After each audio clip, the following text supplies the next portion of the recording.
Bien, alors, bienvenue aux nouveaux, bienvenue à ceux qui ne sont pas nouveaux. Donc, pour cette épreuve, donc l'épreuve 2 de 2018,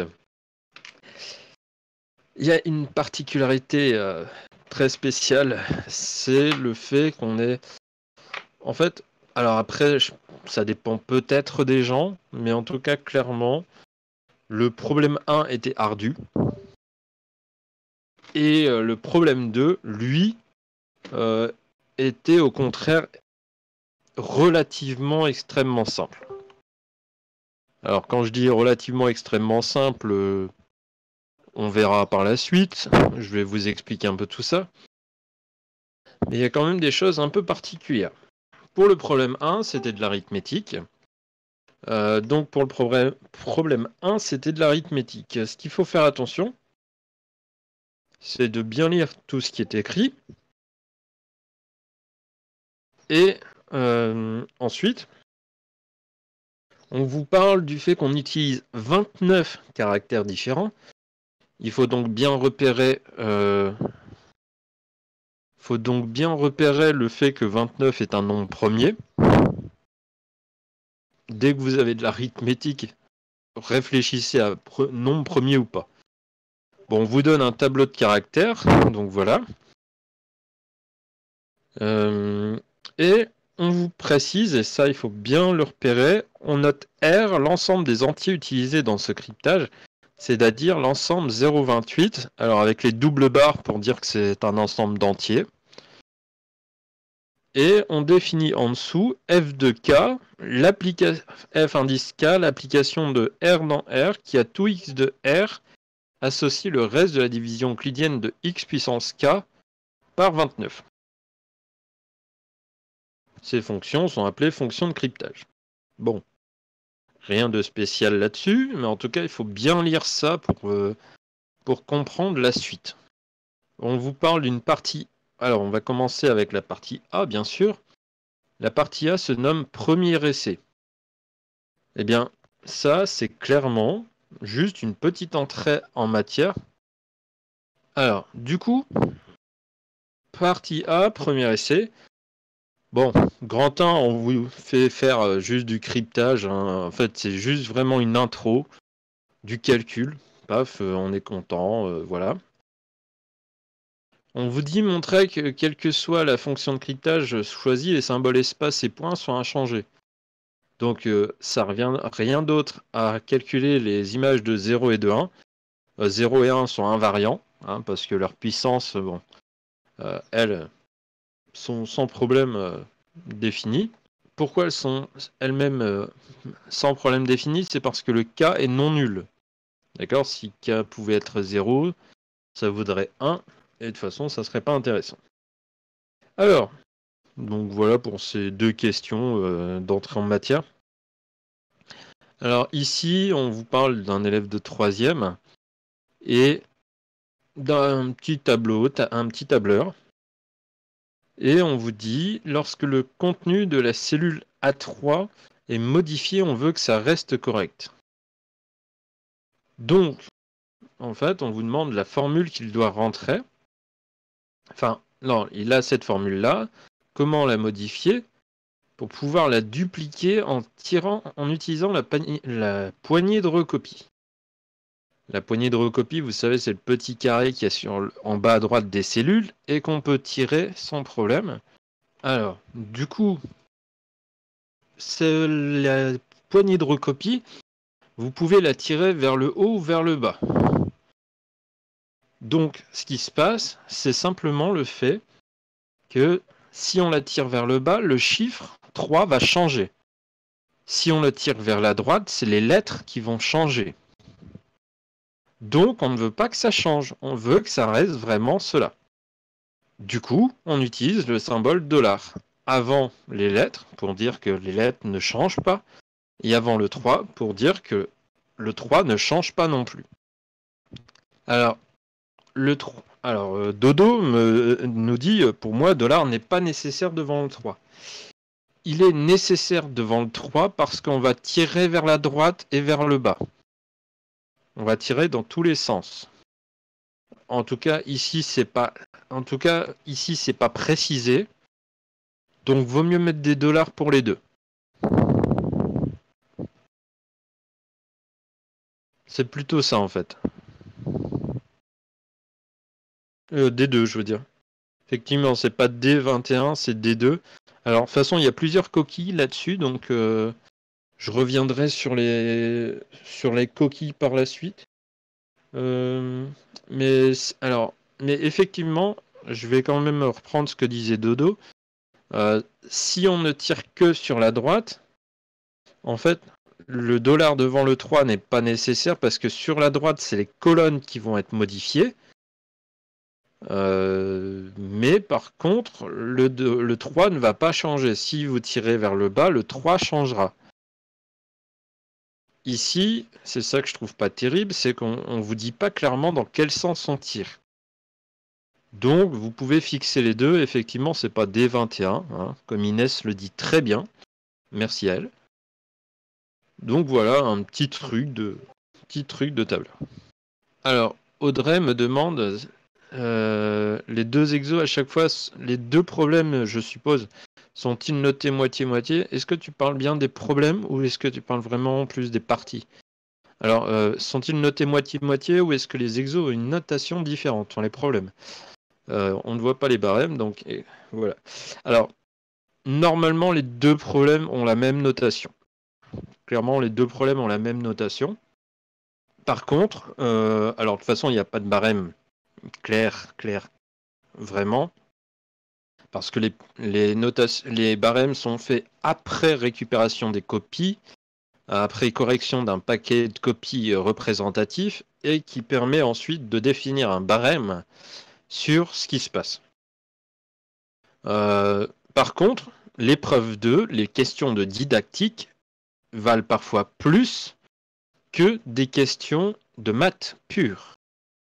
J'aurai l'occasion de vous en montrer, en tout cas surtout dans le problème 2. Il y a des questions que genre des ENS vont mal faire parce qu'ils y connaissent rien en didactique ou en pédagogie, et que à la limite vous saurez faire, et du coup vous aurez plus de points qu'eux. Je vous montrerai, ça sera très clair. C'est aussi pour ça que quand les ENS, il y a des ENS qui passent le CAPES, ils ne réussissent pas tous le CAPES. Non pas par le côté mathématique, mais pour la pédagogie et la didactique. Et les oraux. Et oui, le niveau en maths n'est pas la seule chose à avoir. Bon, bref. Alors, on vous dit, Benoît utilise la feuille machin, calcul. Mais pas de souci, t'inquiète. Et on vous dit, crypter les mots-clés et Luc. Heureusement, ils n'ont pas inversé les lettres. Que constate-t-on? Alors, hop, on crypte, et on obtient le même mot. Alors, ce qui se cache là derrière, c'est clairement que si vous n'obtenez pas le même mot, c'est... non, il faut pas que je le mette là. Si vous n'obtenez pas le même mot, ça veut dire que votre fonction de cryptage n'est pas bijective. Et parce que, bien sûr, deux mots ont la même image. Ça a beaucoup d'importance pour la suite. Alors, quelle propriété doit vérifier la fonction FK pour assurer le décryptage? Eh bien, pour pouvoir décrypter les messages, il est nécessaire que deux lettres distinctes soient envoyées sur deux lettres distinctes pour éviter qu'il se passe comme à la question 4 le problème. Donc, elle doit être injective et puisqu'elle est d'un ensemble fini dans elle-même, dans lui-même, l'injectivité est équivalente à sa bijectivité. Oula, alors, comment? Alors, j'ai déjà eu des questions en privé en mode, mais pourquoi l'injectivité est équivalente à la bijectivité? L'injectivité, c'est le fait que si vous avez un nombre, enfin, si vous avez deux images identiques, les antécédents sont égaux. f de x égale f de y implique x égale y. Ça, c'est l'injectivité. Donc, ce qui se passe, c'est que clairement, vous n'avez pas de problème sur l'injectivité. Néanmoins, si votre fonction est injective, ça veut dire que chaque antécédent n'a qu'une seule image. Vos antécédents, vous en avez, là je crois que c'est 28 ou 29, un truc comme ça. Vous avez donc 29 éléments qui ont 29 images qui, elles, sont distinctes parce que c'est injectif. Puisque vos images sont distinctes par l'injectivité, mais que vous avez autant d'images que d'antécédents, alors vous avez bijectivité. Est-ce que vous voyez le petit côté injectif implique bijectif dans les ensembles finis? Donc, on vous le dit, hein, il faut qu'elle soit injective. De toute façon, je vais vous préciser parfois des petites choses, ça sera intéressant. Alors ici, cette question est tordue. Donc on vous dit, Camille utilise la fiche, etc. Et il y a un affichage de un dièse, nombre, point d'exclamation. Comment expliquer ce résultat? Alors, je vous rassure, quand on voit ça, on ne pense pas forcément aux possibilités. En tout cas, ce qui est bien, c'est que si vous lisez bien la question, que vous n'avez aucune idée de ce que c'est que ce truc, vous voyez, c'est marqué « On verra dans la partie C comment contourner ce problème ». Donc, clairement, vous pouvez déjà expliquer qu'on a ce résultat car on a un problème. Si vous n'en savez pas plus. Au moins, bon, c'est un peu bête, mais au moins vous n'êtes pas complètement stupide. Ensuite, ce qui se passe ici, c'est qu'on vous le dit. On vous détaille en fait ici que le tableur, en fait, il calcule 3 puissance 19 avec des nombres flottants et du coup, en fait, en mémoire, ça ne passe pas. En mémoire, c'est beaucoup trop long, beaucoup trop élevé. 3 puissance 19, alors j'ai pas fait le calcul, mais ça faudrait calculer le log en base 2 de 3 puissance 19 pour voir la taille en mémoire. Attendez, j'ai une calculette, je vais la faire. Alors, nombre flottant, c'est nombre à virgule. Des nombres à virgule. Hop, log en base 2 de 3 puissance 19. Alors, en base 2, alors, du coup, alors voilà, je viens de le faire, du coup, il faudrait à peu près une taille de 32 bits, donc 32 0 et 1, hein, si vous préférez. 30 0 et 1, pardon, 30 plutôt. Qui fait que c'est déjà une taille énorme pour un ordi. Et c'est plus grand que la plupart des données qu'on utilise en général en informatique. Après, moi, j'ai une calculatrice spéciale. J'ai la CP400 qui est la dernière de Casio. Mais sinon, vous faites ln de 3 puissance 19 sur ln de 2. C'est l'autre forme de log. C'est la petite formule. Mais sinon, parfois, vous avez des logs aussi dans d'autres bases. Mais voilà, moi j'ai la chance d'avoir une calculatrice très puissante. Enfin, pas encore assez à mon goût, parce que je la pousse toujours, mais voilà. Donc, on vous dit clairement, ce nombre est trop élevé. Comme je vous dis, 30 bits pour la représenter. C'est quand même énorme par rapport au nombre flottant. Alors, dans certains trucs, c'est possible, mais ici, avec un tableur, en général, ils ne se sont pas pris la tête avec des gens qui feraient ça. Donc voilà, le tableur n'est pas capable de calculer son reste modulo 29. Super, vive la technologie. Donc voilà, alors, ok, c'est parti, on va partir pour la partie B. Alors, donc partie B, on vous dit choix de la fonction de cryptage. Et c'est clairement pour résoudre le problème qu'on a eu juste avant. Le fait d'avoir une fonction non bijective qui nous fait coincer en fait pour la démonstration. Alors, on vous dit de façon, on veut déterminer les valeurs K pour lesquelles la fonction permet d'assurer le décryptage. Donc rien d'autre que trouver les fonctions telles que c'est bijectif. On a ici vous avez une intro qu'il faut bien lire. On fixe un nombre premier P à un entier relatif tel que P ne divise pas A. Le but étant de démontrer le petit théorème de Fermat qui est là. et on désigne par A l'ensemble ici, cet ensemble-là. Bon, admettons. Alors, on vous dit soit K, un entier relatif, montrer que P divise KA si et seulement si P divise K, en déduire que P ne divise aucun élément de A. Et donc là, vu que c'est un si et seulement si, on raisonne par équivalence. Bon, en fait, ici, c'est quoi? C'est du lemme de Gauss, hein, c'est-à-dire P divise KA, sauf que P ne divise pas A. Bon, soit, enfin, il divise K ou il divise A, mais vu qu'il divise pas A, P il divise K. Enfin, ça c'est le classique, c'est le truc le plus classique de tous, que normalement vous devriez savoir faire. Et dans l'autre sens, si P divise K et K divise KA, bah P divise KA, forcément. Et là, bon, il y a une petite contraposée qui est utilisée. Mais en gros, voilà. C'est une question qui est pas non plus très compliquée.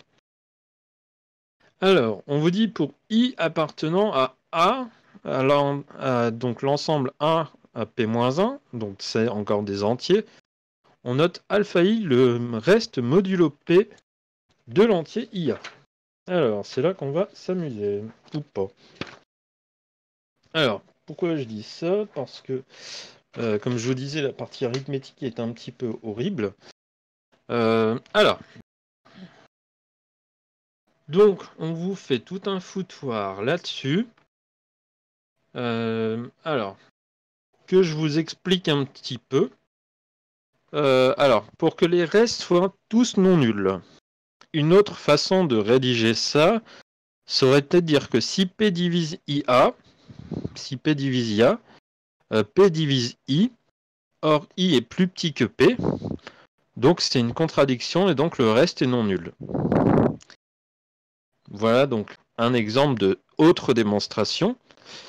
Par contre, ici, faites bien attention, ici on vous fait deux questions. On veut montrer que tous les restes sont non nuls et qu'ils sont 2 à 2 distincts. Ah ouais, c'est plus simple. En fait, ce qu'ils ont fait, le parti qu'ils ont pris, eux, c'est directement, et c'est ça qui est horrible, en fait, ils ont pris le parti direct de faire des différences, etc., en fait, de montrer que c'est 2 à 2 distincts. Et à la fin, utiliser un truc pour dire que c'est non nul. Mais voilà, le non nul, je vous ai donné une version plus jolie, on va dire, si je puis me permettre. Donc voilà. Ouais, donc voilà. Alors. Ouais, alors ça, alors, ouais, dans la suite, vous allez pas aimer. Vous allez vraiment pas aimer. On vous dit en déduire que alpha I des I appartenant à cet ensemble, c'est égal à ça. Donc, on vous dit, on a une application, on peut définir une application comme ça, qui envoie I sur alpha I.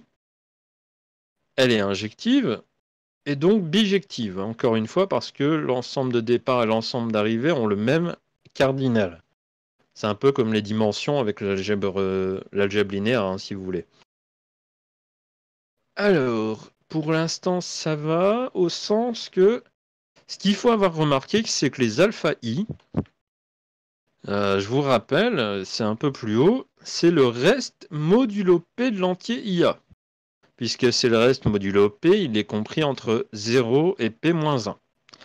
Sauf qu'on a montré ici, dans la petite question A, qu'il était forcément différent de 0. Donc, ces éléments appartiennent eux-mêmes à 1 P-1. Ouf. Est-ce que ça va? Est-ce que vous sentez le truc qui va être un peu galère par la suite? Dites-moi un petit peu ce que... Parce que là, c'est encore un peu mignon, hein, j'ai envie de dire. Et vous allez voir qu'après...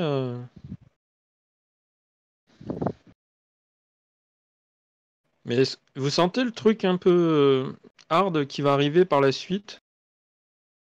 Alors, 3.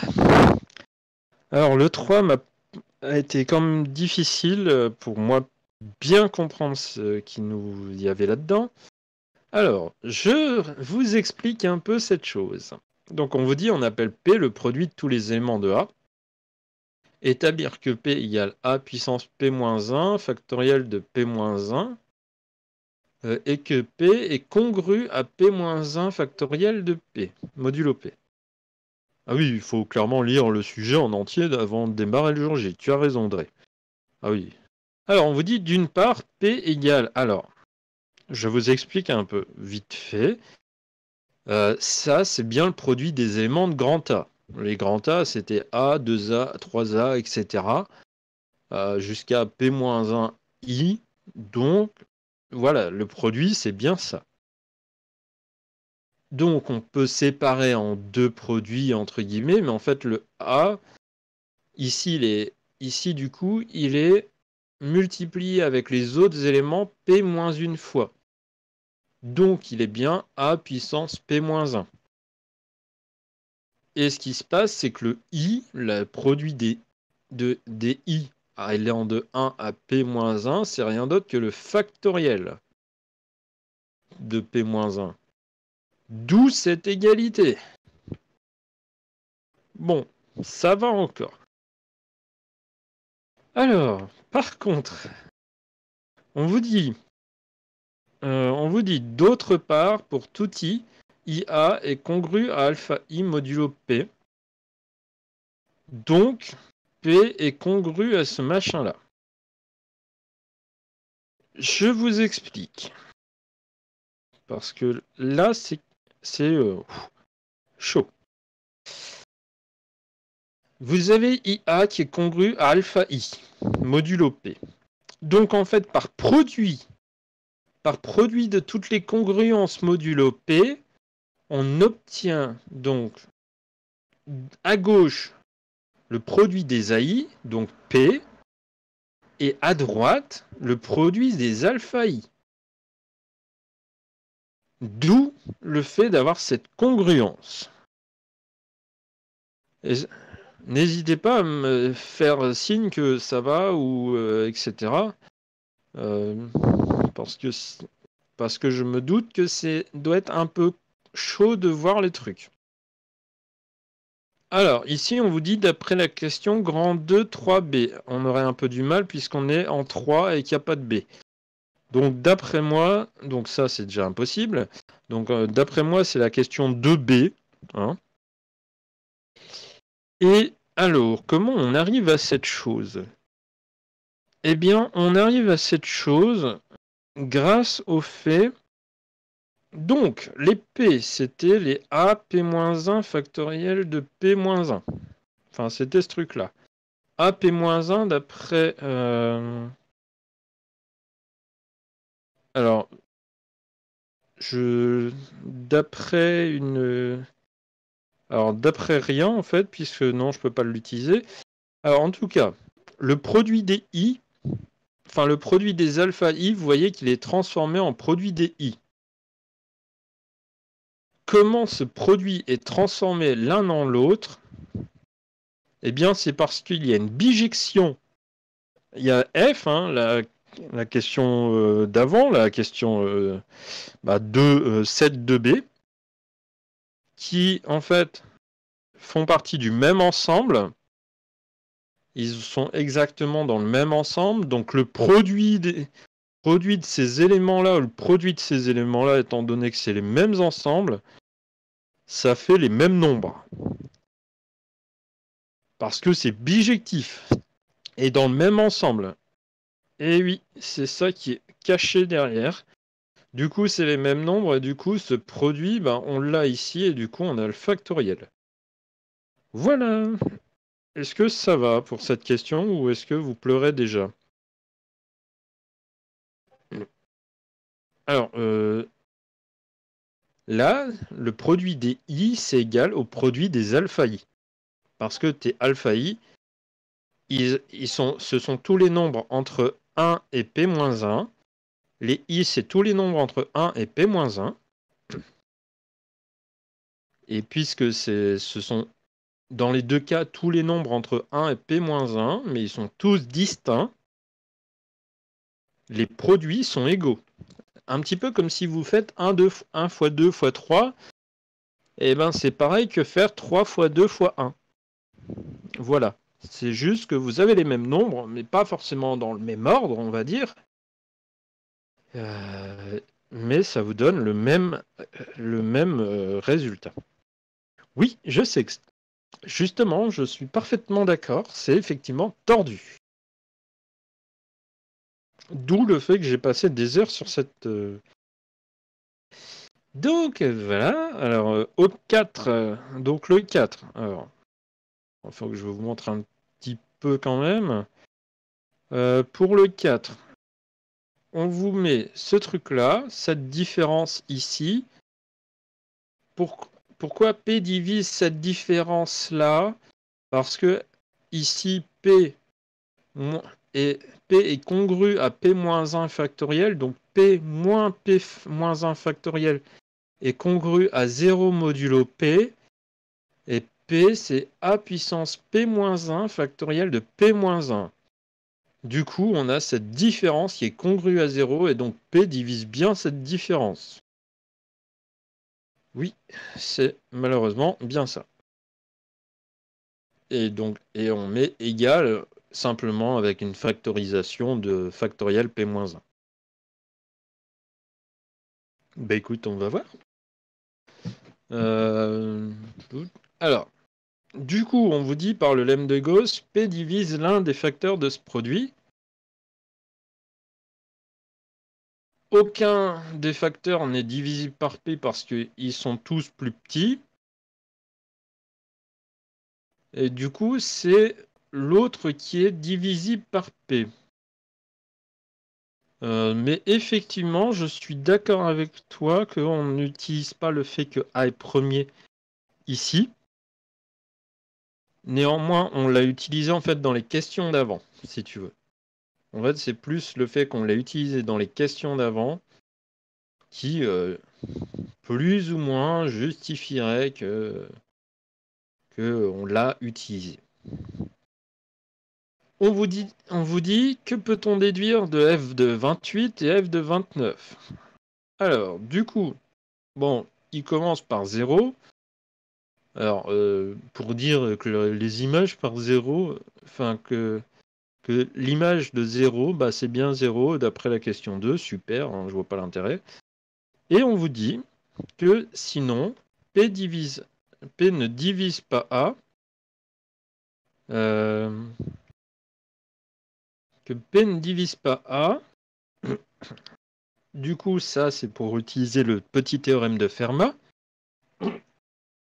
Et on vous dit que d'après la question 7.4, qui est en fait juste celle-là, celle au-dessus, 29 est en premier, alors A puissance 28 avec P29 là, A puissance 28 est congru à 1, et donc A puissance 29 c'est A puissance 28 fois A égale A, donc en fait f de 28, quel que soit A entre guillemets, puisque du coup tous les nombres entre 1 et 28 sont premiers avec 29, puisque 29 est un nombre premier. Et du coup, chacun de ces nombres a pour image 1, tandis que 29, l'image de chaque élément, c'est lui-même. F de 29 est l'identité, F de 28, bah, c'est 0 si A égale 0, et 1 sinon. Voilà. Est-ce que ça va pour cette question? Ah, alors pour la Victory me parle du fait du lemme d'Euclide. Alors, du coup, j'ai regardé sur Internet vite fait. Je vous cite les deux lemmes. D'accord, le lemme d'Euclide et le lemme de Gauss. Lemme d'Euclide, c'est soit B et C, deux entiers. Si un nombre premier P divise le produit BC, alors P divise B ou C. Le lemme de Gauss, c'est soit A, B et C, trois entiers. Si A divise le produit de B et C, et si A est premier avec B, alors A divise C. Donc voilà les différences. Donc c'est quasiment la même chose. C'est juste que dans le lemme d'Euclide, il faut vraiment que ton nombre soit premier et non pas premier avec l'un des deux facteurs. Donc c'était bien le lemme de Gauss. Mais tu as raison d'en reparler, ça permet de remettre au clair ces deux lemmes. Donc d'un côté, le lemme d'Euclide, c'est vraiment que le nombre est premier, et l'autre, c'est premier avec. Voilà, j'espère que ça a répondu à ta question et éclairé les choses. Alors, question 6. On vous dit soit K et L deux entiers non nuls, montrez que K congru à L, alors F de K égale F de L. Alors, du coup, on vous dit, en gros, que si on a l'égalité des congruences, ça implique l'égalité des fonctions. Je vais revenir là-dessus après, sur le détail, j'ai envie de dire. Donc on vous dit, quitte à permuter K et L, on peut supposer L plus grand ou égal que K. Donc on peut faire...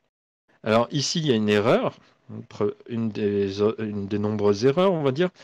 C'est L égale 28Q plus K. C'est un K ici, pas un L.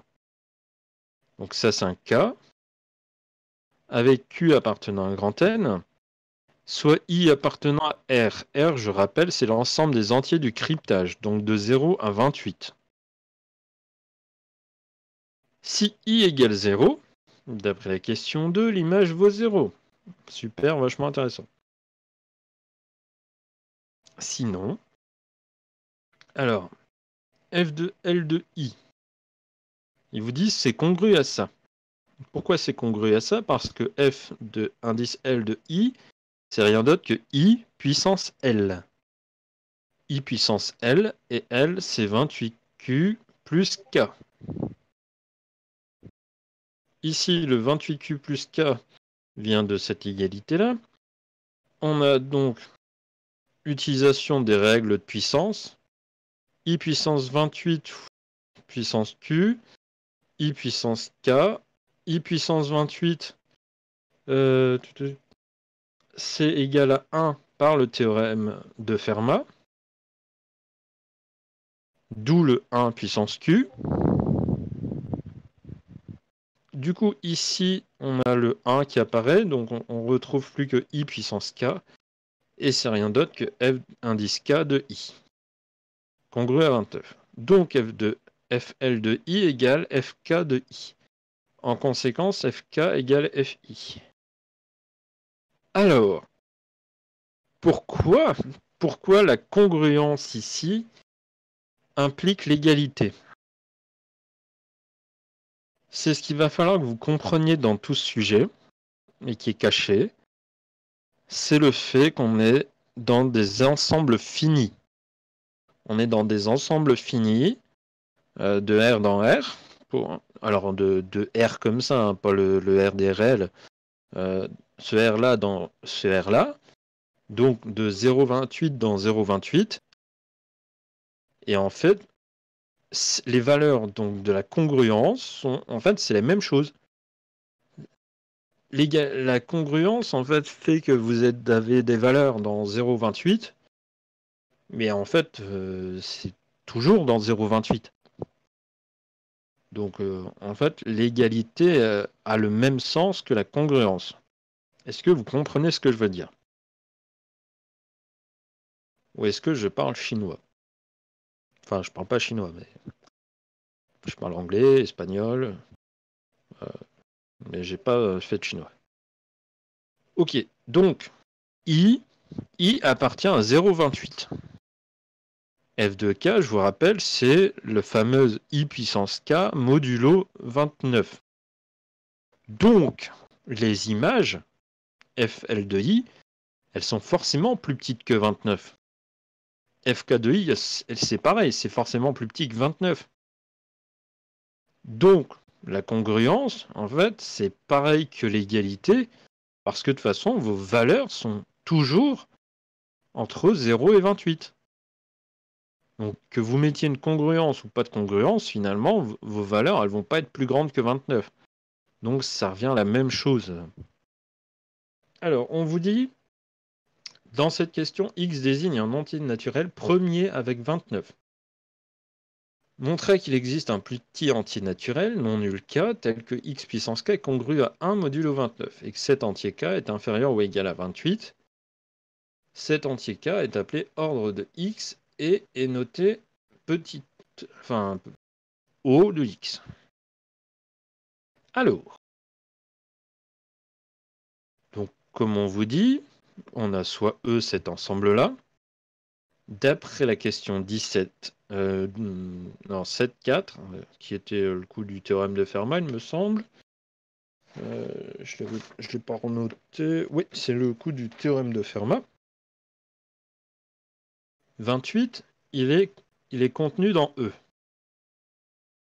Il est contenu dans E, parce que x puissance 28, c'est le coup de x puissance 29 moins 1. Le théorème de Fermat dit que c'est congru à 1 modulo 29. Donc, cet ensemble n'est pas vide.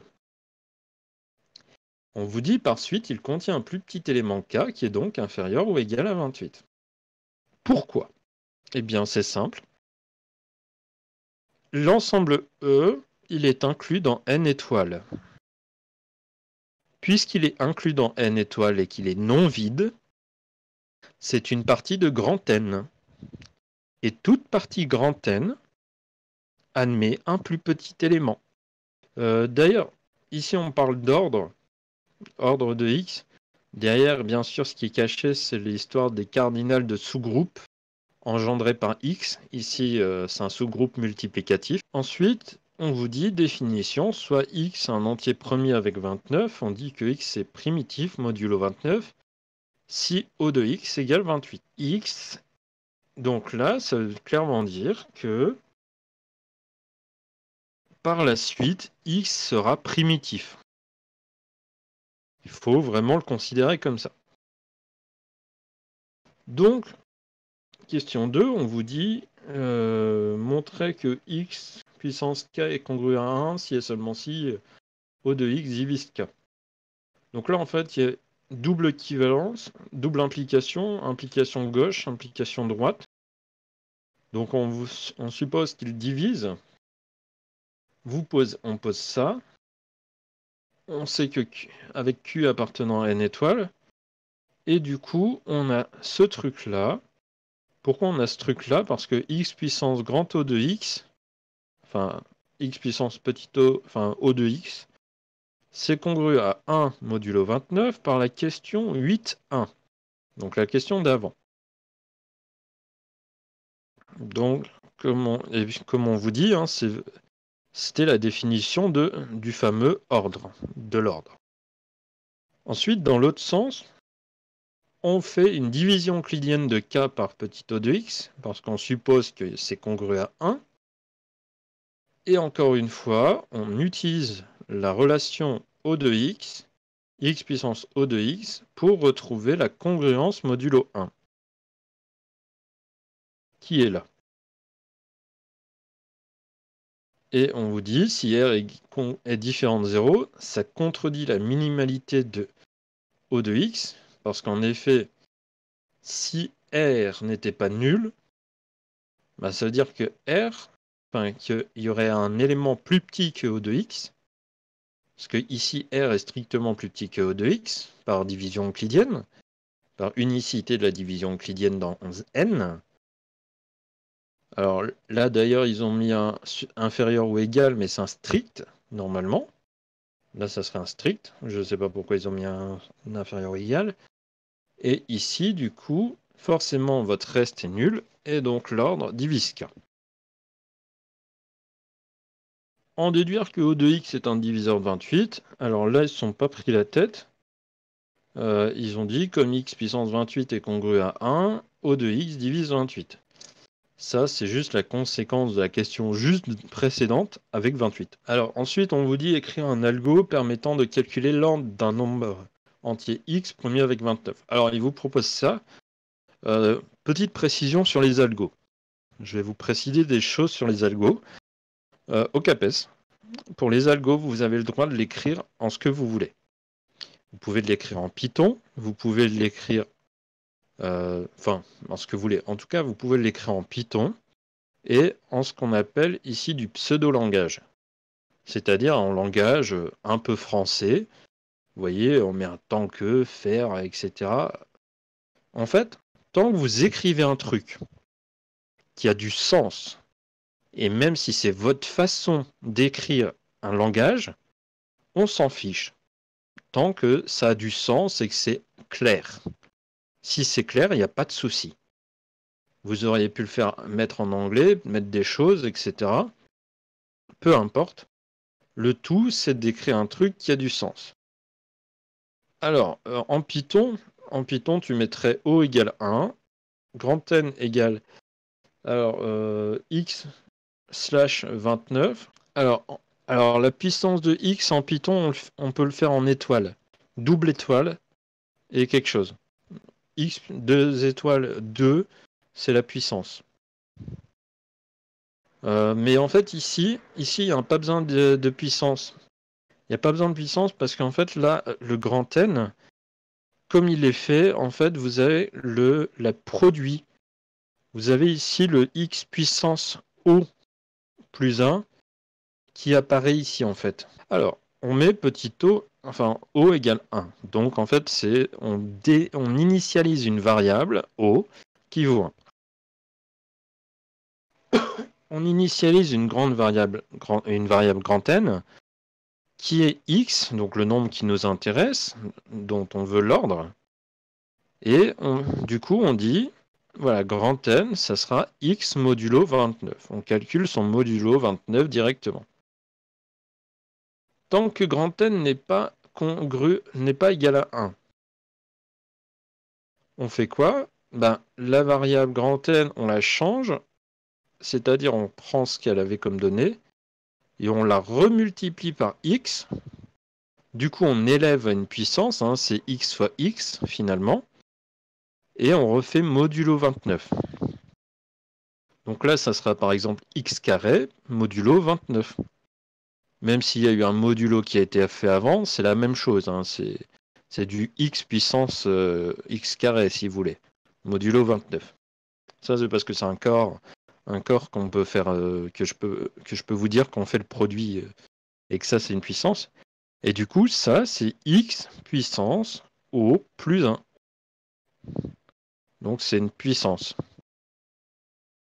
Et en fait, on répète ça, on augmente l'ordre et on continue. Là, ça sera x cube, O, il vaudra 3, etc., etc. Et à un moment, x puissance quelque chose, x puissance O quelque chose, ça marchera. Et du coup, on va retourner au plus 1. Donc 5A. Déterminer l'ensemble des diviseurs de 28.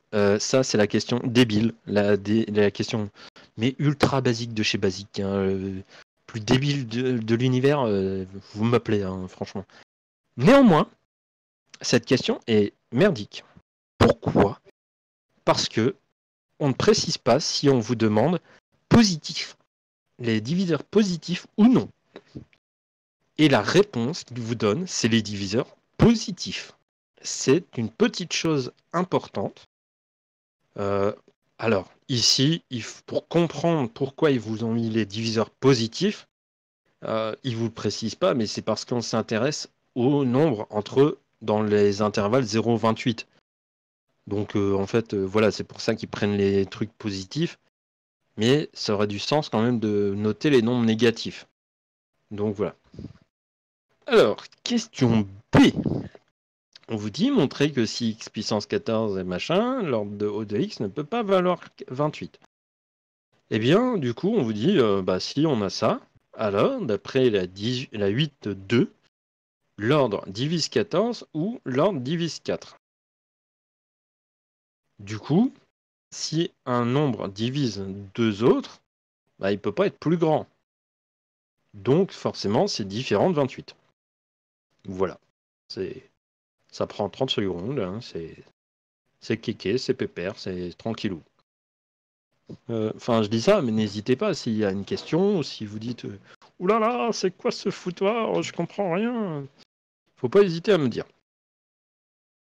Ensuite, on vous dit bien gentiment, montrer que si x puissance 14 est différent de 1, n'est pas congruent à 1, et x puissance 4 n'est pas congru à 1 modulo 29, alors l'ordre de x est égal à 28.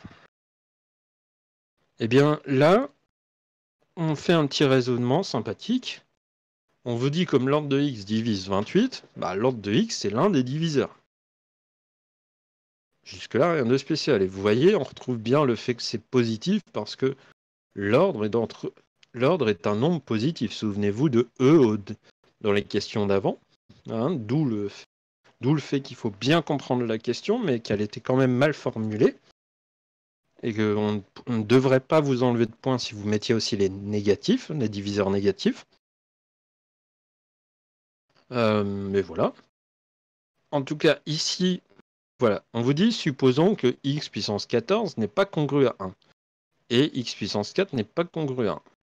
Du coup, l'ordre ne divise pas 14, donc il ne divise pas 1, 2, 7 et 14, donc tous les diviseurs de 14.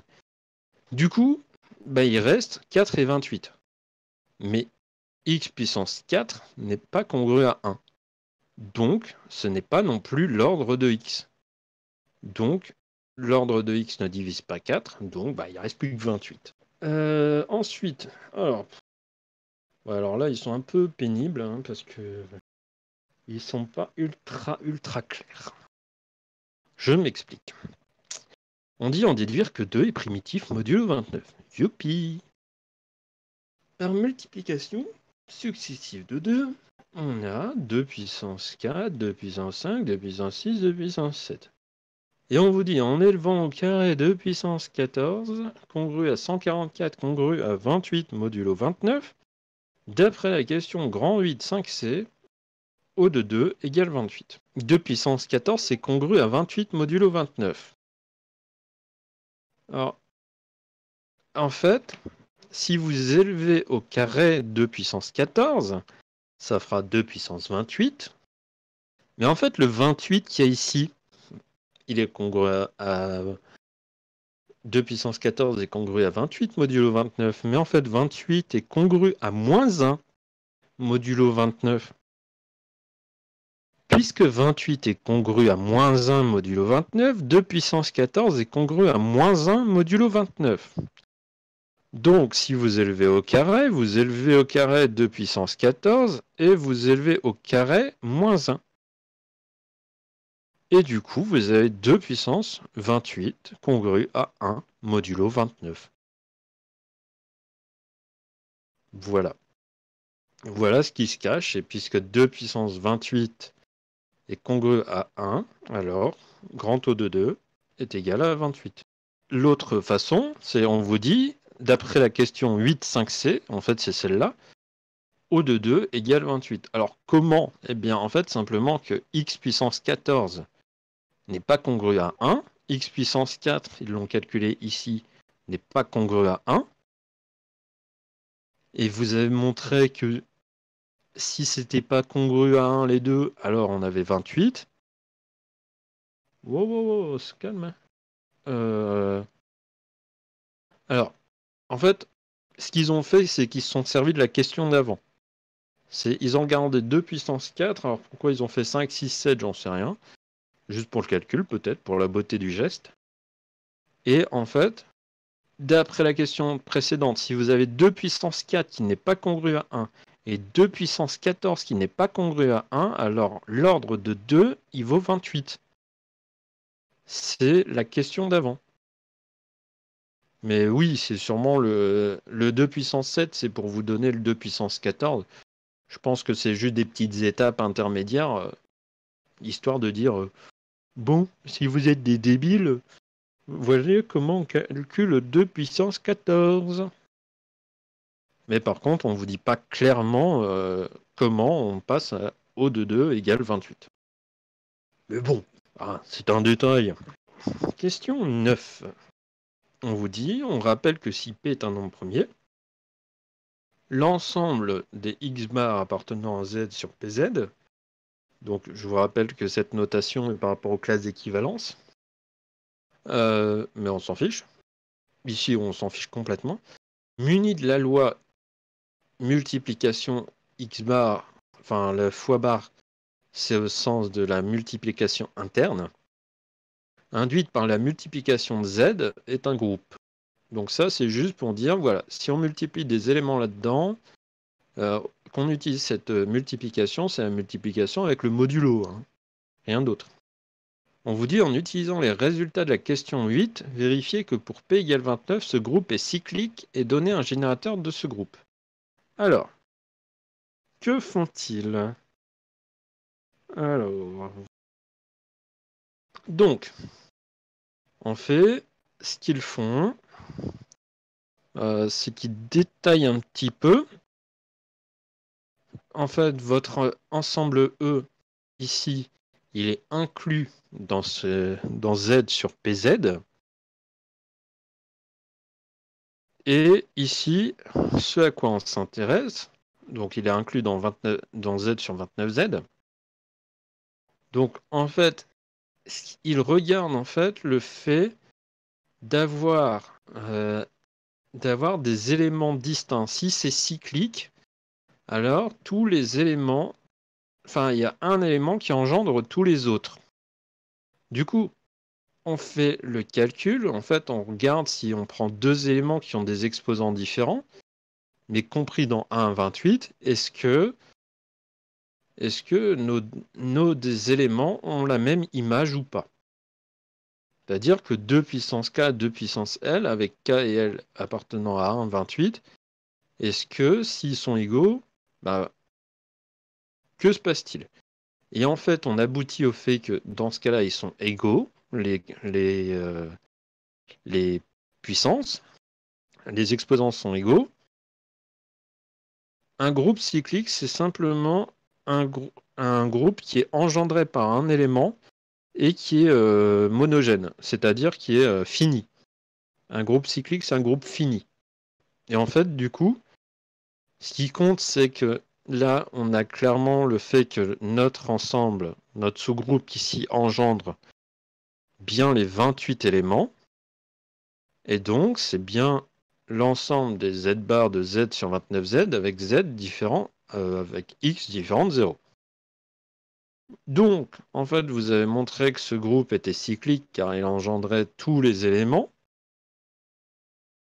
et que c'était toujours des éléments distincts en termes de puissance, qu'il n'y avait pas un sous-espace, un sous-groupe cyclique à l'intérieur, et il est engendré en particulier par 2.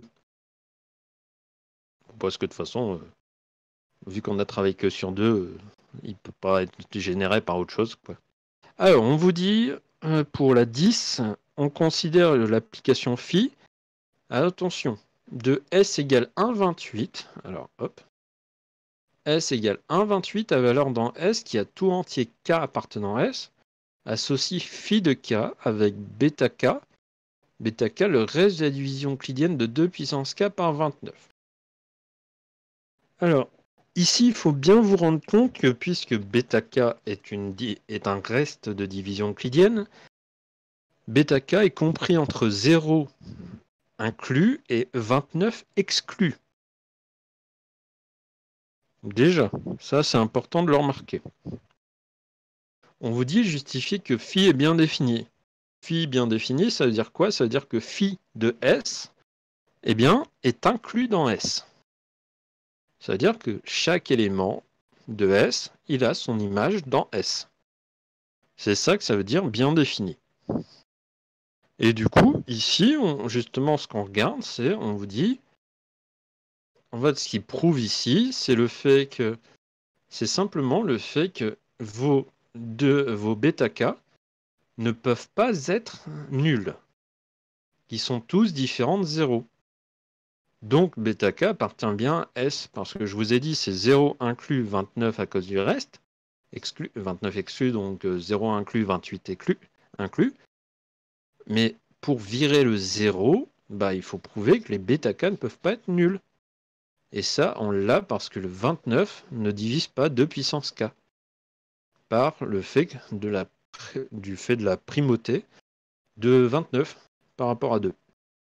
Bon, et puis simplement 29 est premier tout court en fait. Donc voilà, forcément les bêta K ne sont pas nuls, et donc bien définis. Alors, petit 2, on vous dit soit K et K', bon, inférieur comme ça, deux éléments de S, établir que phi de k égale phi de k' si et seulement si 29 divise 2 puissance k' moins k moins 1. Alors, ici, on a phi de k égale phi de k'. On vous met, c'est équivalent en 2 puissance k, congru à 2 puissance k', congru à 29. Cette équivalence n'est possible que parce que vous êtes sur un ensemble fini et que vous êtes bien dans A image dans S, qui est 1,28. Et du coup, que ça soit congru ou égal, c'est la même chose. D'accord? C'est là où ça intervient, cette idée que c'est la même chose, le sens de l'égalité ici, parce que vous avez des valeurs de 0 à 28 que la congruence, quoi. Si vous comparez des nombres de 0 à 28 avec le égal, c'est pareil que si vous les comparez avec une congruence à 29. Ils sont toujours égaux, hein, ça change rien. Donc, on multiplie à gauche et à droite par 2 puissance k'. Alors non, on a fait une différence, pardon. Hop, on a factorisé, on a congru 0, donc 29 et divise bien le produit. 29 ne divise pas 2, donc lemme de Gauss, ou lemme d'Euclide, hein, les deux marchent ici, puisque 29 est premier. On me fait pour un petit clin d'œil à Victory. Donc phi de k égale phi de k', équivalent à 29 qui divise 2 puissance k' moins k moins 1. Donc encore une fois, l'équivalence est là parce que l'égalité et la congruence ont le même sens ici. Ils ont vraiment le sens d'égalité, puisque de toute façon, vous avez des éléments qui sont plus petits que le modulo. Alors, on vous dit déduire que phi est injective, puis que phi est bijective. Donc, ici, vous avez juste le truc de la question d'avant, hein, je peux vous le remettre. Cette première ligne, elle vient de là, exactement de ça. Ensuite, de là à là, c'est juste une réécriture. C'est que si 29 divise ça, ce truc-là est congru à 0 modulo 29, donc vous avez ça congru à 1 modulo 29. Hein, c'est juste, on a fait plus 1 des deux côtés. Ensuite, ce truc-là, cette ligne-là, c'est grâce à la question 18.2, qui est le fameux fait que si vous avez 2 puissance quelque chose congru à 1, alors l'ordre divise l'exposant, et l'exposant ici, c'est k' moins k. K' égale k, pourquoi? Parce que O de 2 est minimal, donc k' moins k est égal à 0. Bien sûr, on ne vous le met pas ici. Donc, on a bien prouvé quoi? On a bien prouvé que si on avait phi de k égale phi de k', bah, ça implique que k' égale k, cette définition de l'injectivité. Cardinal fini, donc bijectivité. Paf, on a fini. Hop, c'est parti, on avance. On avance parce que correction de 60 heures. Ensuite, ici, en déduire qu'il existe un unique bidule chouette, bah, en fait c'est bijectif. Donc il existe un unique. Voilà, c'est juste la bijectivité qui est utilisée. Voilà pour la question. Ah oui, et ici, il ne faut pas se faire avoir par le y congru à 2 puissance x. C'est avec le s, c'est juste de la bijectivité. Et je vous rappelle, ça a du sens par rapport au fait de la fonction qui a. Donc c'est pas gênant, d'accord? Il ne faut pas se faire avoir. Phi est bijectif, donc il existe un inverse. Point. Alors, question 11. Alors, la question 11, en fait, elle est un peu.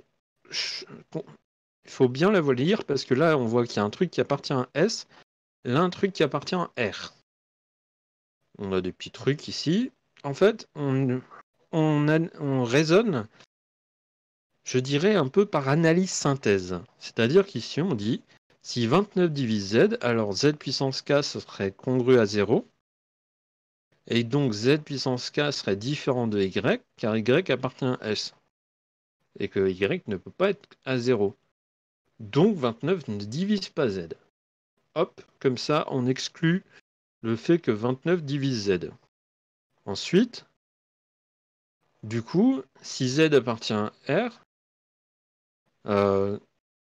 on a bien l'existence d'un y. Le z est forcément différent de 0 par rapport à ce qu'on a dit avant. Et donc z appartient forcément à S et pas que à R. R, je rappelle que R, c'est S union 0.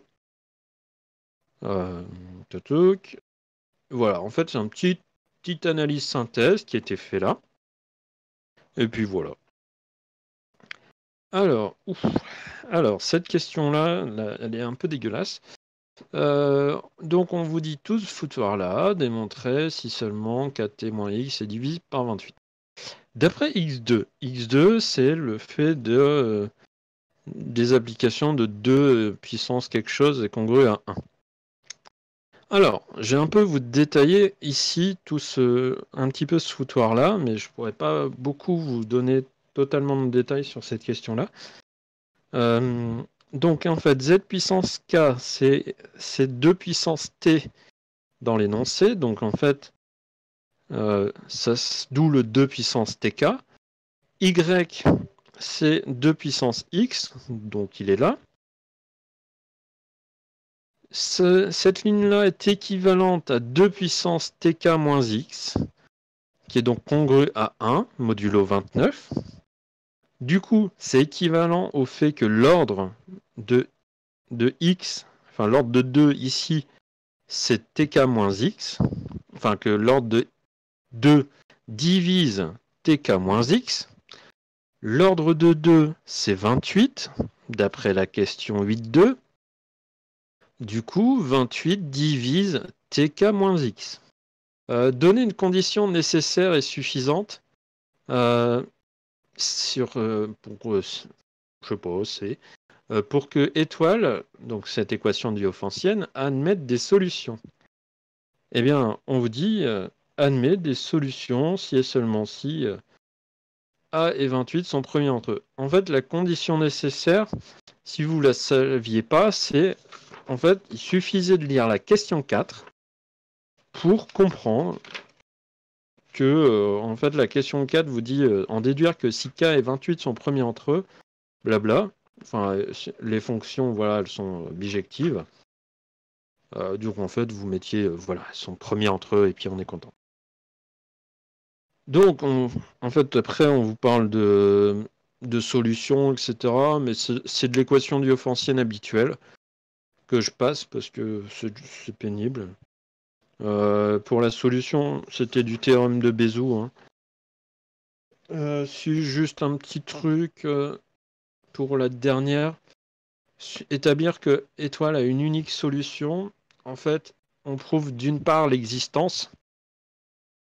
Et en fait, ici, la deuxième partie, en fait, on suppose qu'il existe deux couples, A2B2 et A1B1. Et en fait, on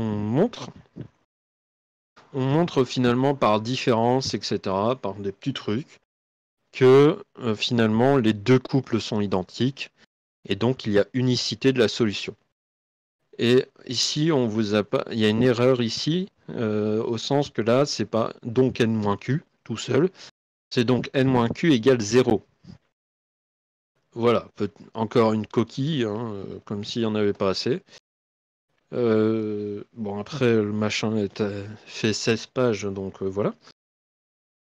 Alors, ici, on déduit que si K et 28 sont premiers entre eux, alors la composée dans un sens est égale à la composée dans l'autre égale W. Ça, c'est rien d'autre que dire que la composition est commutative. Alors, pas totalement commutative, mais le fait surtout que l'une est l'inverse de l'autre et que du coup, on a une bijection. C'est ça qui se cache derrière cette égalité. Dès que vous avez AB et B égale BA égale l'identité, ou le neutre, ou des trucs comme ça, bah, c'est forcément une histoire d'inverse et de bijection. Enfin, de bijection quand c'est des fonctions, d'inverse tout court, sinon. Donc voilà, Alors, on part encore avec ce fameux 0, et d'après la question 2. Voilà, hein, au cas où vous n'auriez pas encore compris que 0 avait pour image 0. Et on vous dit, si W appartient à S, il existe un unique X appartenant à S. S, je vous rappelle, c'est 1,28.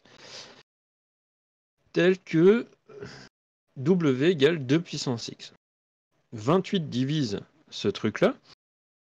Pourquoi, a priori, c'est dû à l'équation diophantienne et du coup, en utilisant ça et avec le 11,2, en fait, vous avez cette congruence.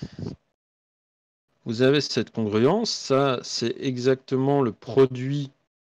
Enfin, vous avez exactement ça qui est égal à ça. Et en fait, grâce à cette congruence, vous avez tout ce foutoir-là qui fonctionne. Alors oui, alors le 28 divise ça, d'après 11,2, c'est en fait le fait que 2 puissance ça est congru à 1 modulo 29. D'où le fait de cette congruence-là. Parce que ça veut dire que 2 puissance A1 kx est congru à 2 puissance x. C'est une conséquence de cette division et de la question 11,2. Voilà. Et que conclure pour FK, c'est que FK est donc bijectif d'inverse FA1. Voilà. Et oui, l'arithmétique est toujours horrible et dégueulasse. En tout cas, là, ils l'ont fait. Mais alors, bien dégueulasse. Alors, partie C. Donc, j'atteins la partie C. On vous dit différents procédés de calcul de F19. Donc, on vous dit, on décrit dans cette partie 3 méthodes pour calculer F19 à l'aide d'un tableur. Ouf. Là, c'est le bonheur. Presque. Première méthode, on souhaite compléter la feuille de calcul suivante. Vous avez une feuille de calcul et on vous dit quelle formule doit-on écrire en D3 pour remplir le tableau en utilisant la poignée de recopie. Encore une fois, on ne vous dit pas dans quel sens. Mais bon, mais admettons que c'est logique que ça soit dans le... Bah ouais, en plus, on vous dit pas du tout dans quel sens, donc c'est un peu galère. C'est dommage parce que je trouve que le sujet est un petit peu délicat là-dessus. Donc, vous avez le droit, là, il vous donne une réponse comme ça, à l'arrache. Vous avez le droit d'écrire. Si on tire vers le bas uniquement, on écrirait cette formule-là. Si on tire juste vers la droite uniquement, on taperait cette formule. Et si on fait dans les deux cas, on tape telle autre formule. C'est important de le dire. Ensuite, clairement, si vous avez prévu un truc un peu différent de ça, c'est pas grave, au sens que l'important c'est l'idée, avec l'idée du modulo, et le dollar qui permet de fixer. Alors, permet de fixer les cases afin de bien dire, bah en fait c'est toujours ces valeurs-là, les valeurs de ces lignes-là qui vont compter. Alors, en fait, ici, si on tirait que sur la droite, en fait, cette formule est là que si on tire sur la droite.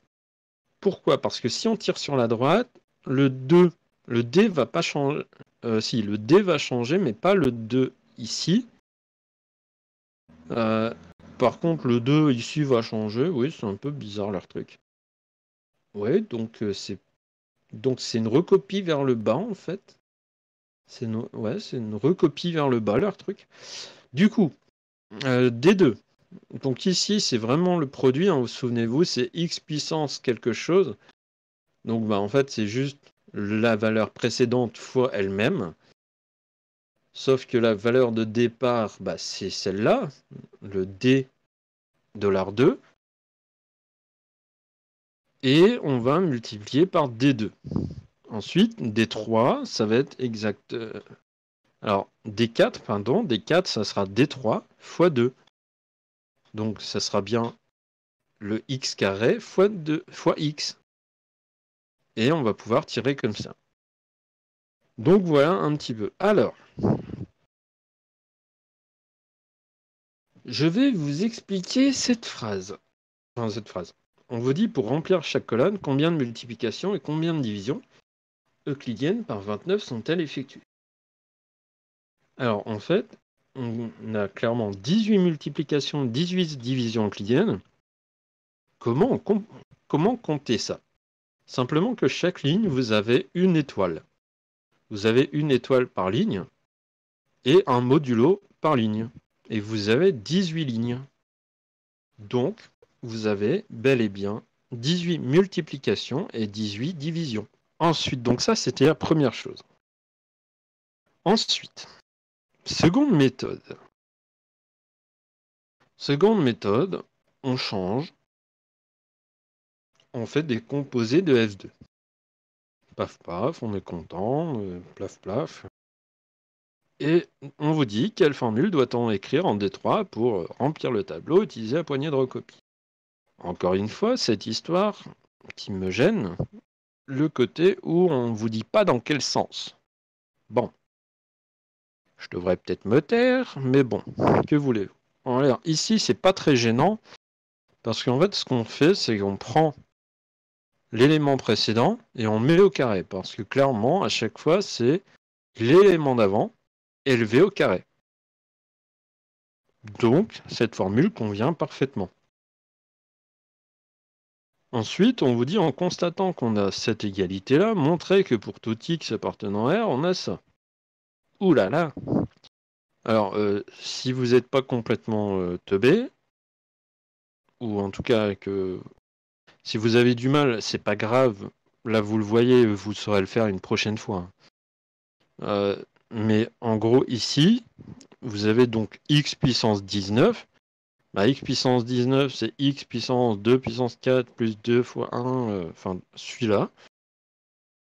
Parce qu'on vous le donne. Hein. Donc x puissance 19, c'est x puissance tout ce truc. Par règle de multiplication, etc., bah, c'est juste ça. C'est ce fameux x puissance 2 à la puissance 4. Alors, par contre, il faut faire attention parce que ici, c'est le 2 qui est à la puissance 4. C'est pas le x qui est au carré et que le tout est à la puissance 4. C'est totalement différent. Faites ultra attention à ça et même avec vos élèves, faites gaffe à ça. C'est pas le x qui a la puissance 2 et le tout qui a la puissance 4, c'est juste le 2 qui a la puissance 4. Donc c'est à la puissance 16. Attention. Du coup, d'où le x puissance 2, puissance 2, puissance 2, puissance 2. Attention à ce truc.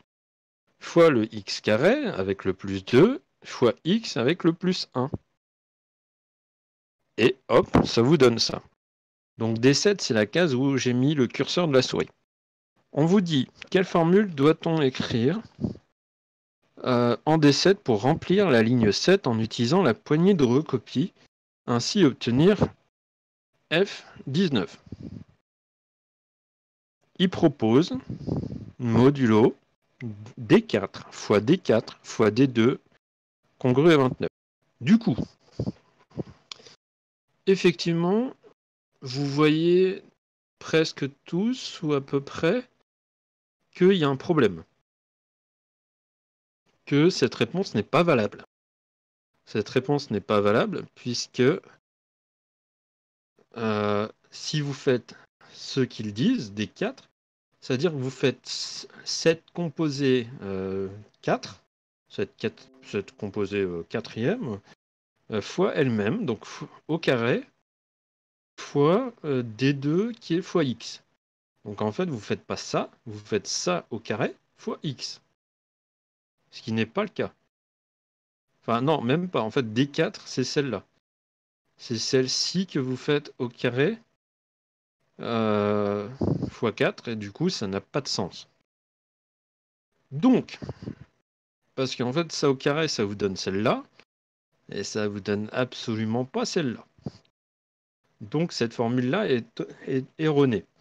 Effectivement, en fait, la bonne réponse serait D6 fois D3 fois D2, modulo 29. C'est ça la bonne réponse. Parce qu'on a bien D6, donc le premier terme, fois D3, le F2, comme là, et fois D2, le X. D6 fois D3 fois D2. Alors, ensuite, on vous dit, pour remplir chaque colonne, combien de multiplications et combien de divisions euclidiennes par 29 sont-elles effectuées? Alors, il va falloir que vous compreniez un petit truc. Clairement, il se passe une petite chose. C'est pour arriver jusqu'à D6, vous aurez fait 4 multiplications. D'accord? Vous aurez fait les 4 multiplications des précédents termes, puisqu'on les détermine grâce à cette formule. Donc on a besoin en fait des lignes précédentes pour déterminer la dernière. Donc le carré, c'est quoi? C'est une multiplication du nombre avec lui-même. On va considérer que c'est la même chose.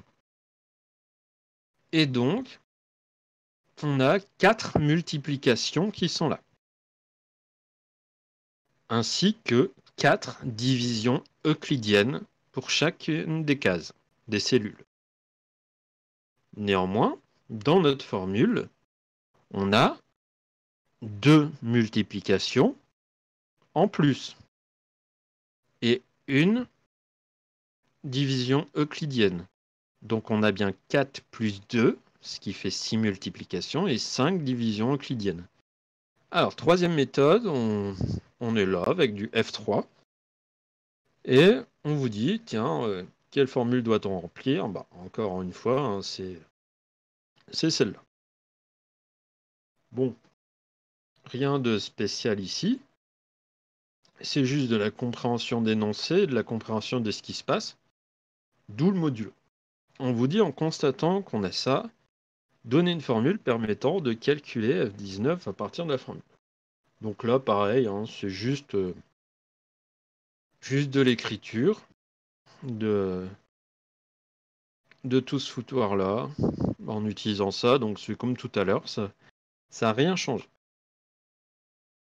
Et on vous dit, encore une fois, quelle formule doit-on écrire en D5 pour calculer la ligne 5 en utilisant la poignée de recopie. Et du coup, forcément, c'est celle-là, ce modulo-là. Pour la question 4, j'ai un petit souci avec eux. Pourquoi? Parce que, en fait, il s'avère que je ne suis pas d'accord avec eux. Enfin, mais vous allez me dire ce que vous en pensez. Comme ça, on va réfléchir ensemble. Pour moi, le calcul de F3, donc cette case-là, ça demande 2 multiplications puisque c'est une mise au carré. Oui, alors c'est ça. Il y a une mise au cube. Donc c'est x fois x fois x. Donc ça fait bien 2 multiplications. Pardon. Donc ça fait bien 2 multiplications. Ensuite, D4, c'est pareil. On remet au cube le résultat d'avant. Donc c'est 2 multiplications. Et par contre, c'est le 3 que je ne suis pas d'accord. Le 3, je ne suis pas d'accord parce que le 3 viendrait de cette formule-là. Et pour moi, dans cette formule-là, à cause du carré, pour moi, il n'y a que 2 multiplications également.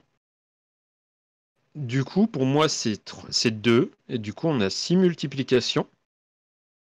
Par contre, je suis d'accord avec eux sur leurs 3 divisions euclidiennes. Et on vous dit laquelle de ces 3 méthodes est la plus performante.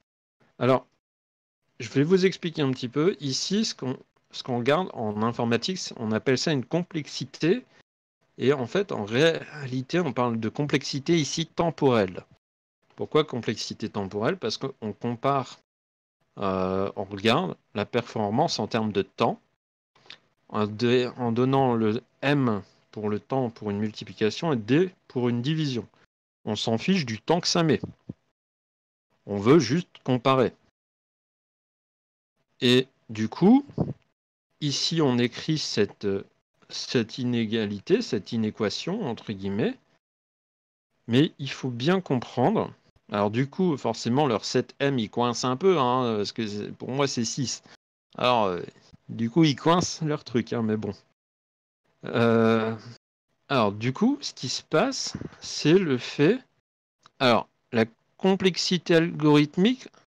Alors, en informatique, au niveau de l'algorithme, vous avez différentes complexités. Vous avez la complexité temporelle, c'est-à-dire le temps que met les calculs, la complexité en termes de mémoire, c'est-à-dire l'espace mémoire nécessaire au calcul, et vous avez aussi, alors beaucoup plus rare, en tout cas pas pour les ordi en eux-mêmes, mais plus pour des systèmes autonomes, tout ce qui est complexité en énergie, c'est-à-dire la quantité d'énergie utilisée pour les calculs. Tout ça pour essayer d'économiser soit de l'énergie, soit du temps, soit de l'espace, mémoire, etc. Donc voilà. Et tout ça se regroupe dans la complexité algorithmique. Il y a des livres là-dessus, Introduction à la complexité de Cormen, je crois, un truc comme ça, qui est intéressant, qui est là-dessus. Mais en tout cas, bon, voilà. Alors pour revenir ici, en fait, cette inégalité, première inégalité, en fait, c'est quoi? C'est une supposition. C'est si on avait cette inégalité, parce que je vous signale qu'il y a deux variables, donc vous ne pouvez pas dire que cette inégalité est vraie, mais en tout cas, si on a cette inégalité-là, c'est équivalent à voir celle-là. Donc on l'a soit dans un sens, soit dans l'autre. Du coup, ici, eh ben, on va faire une petite analyse, une réflexion et une analyse, justement, avec ça. C'est ce qui dit si 2D est bien plus petit que L, la deuxième méthode est plus performante, donc c'est-à-dire que on a cette inégalité qui est maintenue. Là, c'était la deuxième méthode, ça c'est la troisième méthode. Donc si on a bien l'inégalité, alors la deuxième méthode est plus performante puisqu'elle est plus petite en termes de temps. Par contre, si 2D est plus grand que M, c'est-à-dire que l'inégalité ici s'inverse et du coup que la deuxième méthode est plus longue que la troisième, et s'ils sont égales, bah, dans ce cas-là, tout est égal. Donc voilà une façon, voilà ce qui se passe en fait ici. Voilà pour le problème 1. Bon les gens, je vous propose de continuer sur ce problème 2. On vous donne des notations. Alors attention, on vous parle de nombres complexes. Et on vous dit partie A, construction à la règle et au compas. Alors au cas où vous ne connaîtriez pas, alors c'est pas tant la construction que vous ne connaîtriez pas, c'est les petites règles. C'est le fait qu'au départ, O, I et J sont construits. Alors, vous voyez, petite précision, on vous dit bien que le repère OIJ, le plan, on l'identifie au plan complexe. Hein. Voilà, on fait 2 pierres, 3 coups, ou j'en sais rien combien. Et on vous dit, à chaque étape, on peut construire un cercle, on peut construire une droite, si les points sont bien construits, blablabla, etc. C'est cool. Alors, et on commence, alors, par contre, ça, c'est super important. Et alors là, c'est pour ça que cette partie, les ENS, ils iraient se faire cuire des œufs. Pour une bonne omelette. Dans toutes les questions qui suivent, on attend à la fois la représentation d'une construction à la règle au compas, laissant apparaître les traits de construction. Ça, ok. École nationale supérieure, on s'en fiche. Et là, par contre, la suite est extrêmement importante. Et la rédaction d'un programme de construction tel qu'il figurerait comme trace écrite dans les cahiers des élèves. Ici, ce qu'on vous demande clairement, c'est des rédactions et de la pédagogie. Ce qui est assez rare et, je vous le dis clairement, l'épreuve 2, ça c'est extrêmement important, ce genre de questions. Et ce genre de questions, c'est ce qui fait la différence entre des vrais master MEF ou des vrais gens qui veulent être profs et d'autres qui le passent en pensant que c'est un concours de maths. C'est ça aussi la grosse différence. L'épreuve 2, c'est la pédagogie, c'est un peu de didactique, c'est des choses importantes. Alors, je vais pas détailler en fait ce qui est écrit, ce qui est rédigé.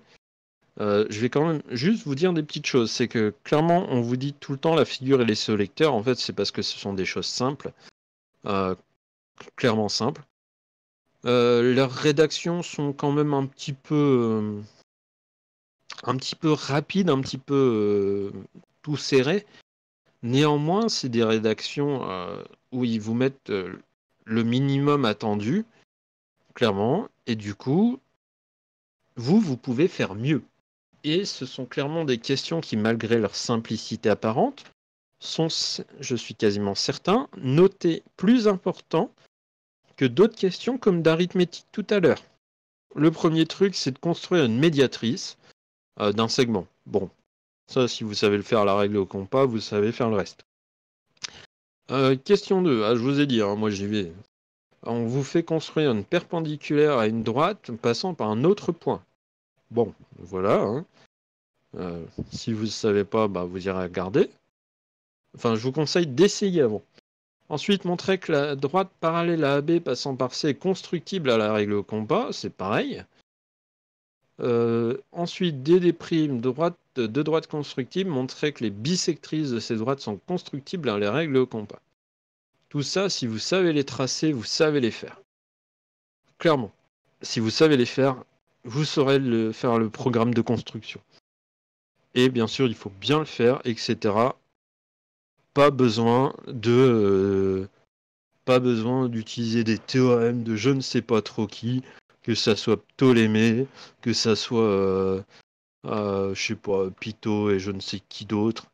On s'en fiche. Là, c'est la base, c'est basique. On cherche de la pédagogie. Ceux qui disent oh vas-y tu connais pas ce théorème, rien à cirer. Là, c'est des trucs pour les petits, pour les primaires, enfin pour les collégiens. Donc, on fait pour les collégiens. Donc, non, c'est tout. Et vous y arriveriez beaucoup mieux que même des mecs qui ont je ne sais pas quel diplôme en maths et qui sont pas foutus de savoir ce qu'il y a dans le programme de collège. Donc, rassurez-vous, ça, c'est une superbe épreuve. À part la partie 1, qui elle était un peu moche. Ensuite, on vous dit, soit M un point constructible à la règle au compas, on note x, y ses coordonnées dans le repère OIJ, montrer que x, y sont des nombres constructibles. Ouh là là! C'est juste de la projection sur les axes, mais voilà. Montrer que les points de coordonnées x0 et 0x dans le repère sont constructibles à la règle au compas. Pareil, encore des histoires d'intersection, soit de parallèles, de perpendiculaires, etc. Oui, l'épreuve 2 est clairement pour tout ce qui est pédagogie et didactique. Donc oui. Voilà, pour x0 et 0x, c'est tranquille, c'est facile. Ensuite, xy de nombres constructibles, strictement positif, montrer que x est un nombre réel constructible. Ouh là là, de la symétrie, toudou, doudou. Et la réponse à cette question doit être rédigée telle que vous la présenteriez au collège. Voilà. Montrer que x plus y et x moins y sont constructibles. Ouh là là. La réponse doit être rédigée comme on la ferait à classe de collège, pas comme si on était dans des olympiades ou je ne sais quelle chose de compétition qui ne sont pas ici intéressantes, puisqu'on est là pour tout un public, pour n'importe quel public. On est ouvert pour accepter tout le monde. Et rien ne vaut la collaboration. Bref. Du coup, ensuite, la 3, on a 2 points. x0, 0y. On parle d'une droite parallèle à la J. Enfin, et puis un point J. Montrer que xy est constructible. Alors, celui-là, il est un peu plus compliqué. En fait, la 3 et la 4, c'est le théorème de Thalès. Il faut regarder un petit peu. En fait, on utilise les rapports pour déterminer un petit peu vu que vous avez un segment de longueur 1, en fait, vous pouvez utiliser ça pour trouver tous les rapports ainsi que les multiplications. Donc voilà. Ensuite, montrer que si x, y sont des nombres réels constructibles, la somme, la différence, le produit, l'inverse, constructible. Et bien en fait, c'est juste pareil que les questions d'avant, avec les symétriques et tout le foutoir. Enfin, franchement, vous voyez, ils l'ont fait sur les 4 lignes. Bon, ils ont mis des valeurs absolues, mais en fait, c'est la même chose. Hop, voilà. Ensuite, question 6. Soit x un nombre réel constructible strictement positif, montrer que le point 1 d'abscisse 1 plus x, 0, est constructible à la règle compas. Vous avez déjà montré que x plus y, c'était constructible. Bah, 1, c'est constructible, x, c'est constructible, bah, la somme est constructible. Donc voilà. Montrer que le cercle C de diamètre OA est constructible à la règle compas. Vous savez trouver un milieu hein, grâce à la médiatrice. Donc forcément, il est constructible, donc le cercle est constructible. Ensuite, B. Point d'intersection d'ordonnées positives et droite perpendiculaire montrer que B est constructible à la règle compas. Donc pareil, hein, c'est des histoires de... Bah, on a plein de trucs déjà qui sont constructibles dans les questions d'avant. Donc paf paf, c'est constructible et on est content. Ensuite, question 4. Alors la question 4 est un peu plus pénible, c'est de la trigo. Donc exprimer tangente θ et tangente pi sur 2 en fonction de BI. Alors là, il faut avoir le... Comment dire il faut avoir un dessin sur soi. Enfin sur soi, si je puis dire. Et puis et puis en fait, vous voyez, puis de toute façon, après, c'est juste des histoires de trigo, pas non plus extrêmement compliquées. Les sinus de pi sur 2 moins des angles, ça, vous pouvez faire des petits schémas pour voir que c'est bien cos θ et sin θ qui vous obtenez. Du coup, ça fait 1 sur tangente θ.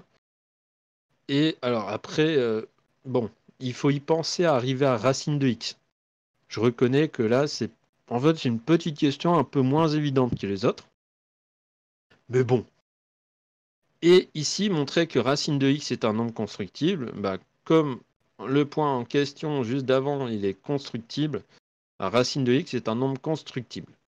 Bon, c'est sûr que ici, vous ne l'aviez pas forcément direct, mais c'est pas grave.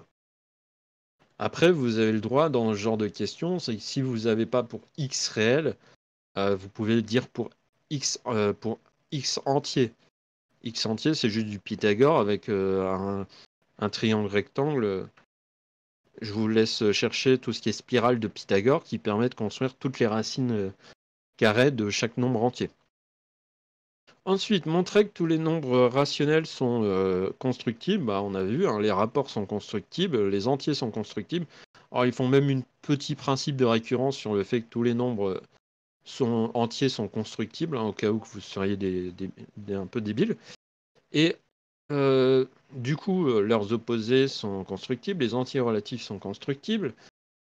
En fait, voilà, c'est vraiment d'après les autres questions. Hein. Du coup, le rapport est constructible d'après aussi une des autres questions. Donc, les nombres rationnels sont constructibles. Paf. Et voilà, on est content. Question 8. Racine de 2 et racine quatrième de 2 sont des nombres constructibles. Proposer une construction à la règle compas. De ces trucs-là. Alors, racine de 2, bah, Pythagore, hein, diagonale d'un carré. Et ici, racine carrée de 2, bah, il ne faut pas l'oublier, le fait que c'est la racine carrée de la racine carrée. Et puisqu'ils sont constructibles, vous pouvez le construire. Et ça, vous lirez un peu le programme de construction. Mais voilà, hein, c'est pas non plus la mer à boire. Bon, bah, attaquons la suite. On est gentil, on vous dit n est un entier naturel supérieur ou égal à 3, sinon ça n'a pas de sens. Et on vous dit soit M0, bidule chouette. Alors on vous donne des détails. On vous dit résoudre dans C l'équation Z puissance n égale 1. Ah, enfin un peu de nombre complexe. Ou, oh mon dieu, au choix. Donc, on a l'égalité ici, donc l'écriture de Z sous forme trigonométrique ou exponentielle. Maintenant, on parle de trigo pour les deux formes. Ensuite, un nombre. On a ici une égalité de nombres complexes. Donc les modules sont égaux, les arguments sont égaux modulo de pi. Et on en déduit que voilà, c'est l'ensemble de ces valeurs-là. Et en plus, ce qui est bien, c'est que puisque c'était modulo de pi, Alors, là, ils ont mis modulo 2pi sur n. J'aime pas trop, mais c'est pas grave. Ici, du coup, le k, il varie vraiment de 0 à n-1. Donc voilà pour le petit truc. Donc, pour la question 2, on vous dit montrer que les points d'affixe, les solutions forment un polygone régulier. Ça, c'est quoi? C'est juste dire, vérifier qu'ils sont inscriptibles, donc que les modules par rapport à l'origine valent 1, et que les arguments sont toujours égaux, et que les angles en fait sont égaux. C'est tout. Et bien, on est content. Voilà. Ensuite, grand 10. Grand 10. Alors, ici, cos de 2pi sur n, c'est un réel. Du coup, ce point-là, M1, il a pour abscisse ce truc-là. Donc, d'après le grand 3, d'après ce qu'on avait vu avant, le point est constructible. Ensuite, montrer que B est constructible à la règle au compas. Alors, M1 est constructible, donc en fait, c'est l'implication dans un sens, l'implication dans l'autre. Et du coup, c'est pareil, c'est juste des histoires de construction. En fait, si vous faites un schéma, si vous faites un petit truc sur votre brouillon, vous allez le voir tranquillou. Ensuite, ici, du coup, c'est montrer que les points sont constructibles à la règle compas, si et seulement si B est constructible. En fait, M0, il est constructible, M1 est constructible d'après la question d'avant. Donc, en fait, ce qui se passe, c'est que vous en avez deux. Et souvenez-vous, si vous en avez deux, c'est un peu comme quand on fait des rosaces, par exemple, pour les petits. C'est que clairement, vous pouvez donc construire tous les autres par intersection de cercles. Donc, il n'y a aucun problème sur le fait que ça soit constructible. Ensuite, grand 12. Grand 12. Alors ici, on vous dit N3, N4, N6. Alors, pareil, hein, c'est cette histoire de constructibilité. Par contre, là, ce qui change, c'est la valeur la valeur du point B, enfin ses coordonnées. Et du coup, en fait, vous avez juste à proposer des programmes de construction pour chacun. Et puis, paf, ça fait que ça fonctionne, sans problème. Alors, ici, c'est ici que ça commence à... Ici, ils se sont dit, tiens, on va pas se casser la tête. Alors, pourquoi je dis ça? Parce qu'il y a il y a plusieurs coquilles là-dedans. Alors, on vous dit n égale 5, oméga égale 2 exponentielle de pi sur 5, alpha égale oméga plus oméga bar. Oméga plus oméga bar, c'est juste partie réelle plus partie imaginaire plus partie réelle moins la partie imaginaire. Donc en fait, alpha est un réel, d'accord? Il faut bien le voir. Justifier que alpha égale 2 cos 2pi sur 5. Alors déjà, c'est cohérent par rapport à ce que je vous ai dit. Ceci n'a aucun sens. Ceci est complètement faux, puisque de toute façon, vous n'allez pas faire alpha plus alpha bar. Ça n'a pas de sens. Et oui, c'est 2 fois la partie réelle de alpha, mais en fait, vous montrez strictement rien. Là c'est nul. C'est pas bon du tout. En fait, les alpha ici, c'est le oméga. C'est le oméga qui est là. En fait, c'est alpha égale oméga plus oméga bar égale 2 parties réelles de oméga égale 2 fois, effectivement, le cosinus de 2pi sur 5 à cause de oméga. Du coup, ici, montrer que la somme est égale à 0. En fait, oméga, il est différent de 1. Pourquoi? Parce que c'est exponentielle 2pi sur 5. Et oméga puissance 5, quand vous le mettez à la puissance 5, ça fait 2pi sur 5 fois 5. Donc ça fait E2pi, donc ça fait 1. Comment prouver ce machin? Eh bien, ça, c'est juste une somme partielle géométrique. Hein, c'est une somme géométrique, une somme de termes d'une suite géométrique. Du coup, vous avez ça. Oméga puissance 5, c'est 1. Donc 1 moins 1, ça vaut 0. Et paf, vous êtes content. Alors, ensuite, ici, montrer que alpha égale oméga plus oméga carré. Oméga puissance 4, pardon, et que alpha carré égale ce truc-là. Alors, ici, donc on a oméga bar égale oméga puissance 4. Parce que ici, en fait, pourquoi on fait ça? C'est parce qu'on sait qu'alpha, c'est oméga plus oméga bar. Donc, pour montrer que c'est oméga plus oméga puissance 4, bah, on montre que oméga bar, c'est oméga la puissance 4. Du coup, c'est juste un calcul de changement d'argument. Et paf, on montre le truc que c'est la même chose. Donc alpha, c'est bien oméga plus oméga puissance 4. On développe. On fait en fait juste l'identité remarquable. Et ici, oméga puissance 5, eh ben, ça vaut 1, parce que c'est une racine cinquième de l'unité. Et ici, oméga puissance 8, c'est quoi? C'est oméga puissance 5 fois oméga puissance 3. Oméga puissance 5, c'est 1. Donc il reste oméga 3. Et c'est ça. Alors, en déduire que 1 moins alpha plus alpha carré égale 0. Puis que le cosinus égale ça. Et bien, du coup, en fait, grâce aux questions d'avant, en fait, vous écrivez les égalités, vous renversez, vous changez les valeurs que vous avez de ce qu'on a des trucs d'avant. C'est juste du calcul, en fait. Et on obtient une équation du second degré en alpha qui se résout, puisque ici, en plus, on a alpha réel, donc c'est une résolution habituelle, hein, avec le discriminant. On a les racines, et alpha est positif plus haut. Donc, on a cette égalité-là, on a ce nombre-là. Et on est content. Voilà. En déduire que M0, etc., M4 sont des points constructibles, bah, simplement, vous avez moins 1 plus racine de 5 sur 4. Moins 1, c'est constructible. Racine de 5, c'est constructible. 4, c'est constructible. Donc, tout ça, c'est constructible. Cette valeur est constructible. Donc, les points sont constructibles. Et donc, voilà. Et on vous dit, hein, d'après bidule, regardez, d'après 7, d'après 6, 5, d'après 5, d'après 3, d'après 12. Vous voyez, c'est vraiment juste du en déduire. En fait, c'est une conséquence de tout le reste. Et puis voilà. Alors, question 14. On considère la construction suivante, blablabla. Alors, vous voyez ici, on vous dit tracer le cercle grand U de centre O. Ce U est fait comme les notations ensemblistes, comme R ou C. Et en fait, c'est rigolo parce que cette notation, en fait, correspond aussi à quelque chose. Dans les complexes, elle correspond aux racines énièmes de l'unité.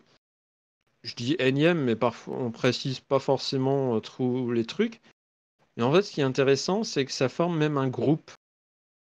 Ça forme un groupe pour la multiplication. Je vous passe le détail, mais c'est intéressant de le savoir. Bon, vous avez tous foutoir. On vous dit calculer la fixe de D. Alors là, par contre, il faudrait sûrement un peu plus préciser. Il faut faire le dessin pour comprendre ce racine de 1 quart plus 1. Mais voilà. Et on vous dit donc la fixe de D est 1 plus racine de 5 sur 4, cos de 2pi sur 5. Et on vous dit à la fin, en déduire une construction du pentagone. Hop, et tac. Et voilà. Voilà. Alors,